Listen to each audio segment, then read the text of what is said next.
আল্লাহ তাআলা তার পয়গম্বরকে বলতেছেন, ইযবিতালা ইব্রাহিম রাব্বুহু বিকালিমাতিন ফাতাম্মাহুন্না।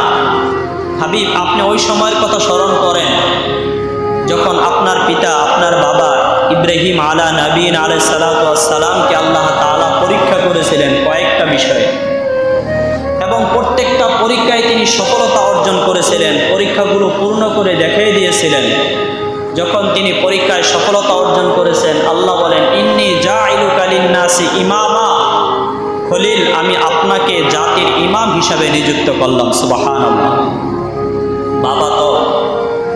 বাবাকে যদি কোনো সুখ দেওয়া হয়, শান্তি দেওয়া হয়, কোনো কিছু বাবাকে দেওয়া হয়, তাহলে এই বাবা কি বাবাপন্তই এটা আবদ্ধ রাখে না সন্তানের জন্য রাখে? সন্তানের জন্য রাখে না? যদি বাবাকে কেউ কিছু উপঢৌকন দেয়, হাদিয়া দেয়, তাহলে বাবা সাথে সাথে বলে, আমার একজন সন্তান আছে, এই সন্তানকেও দিই।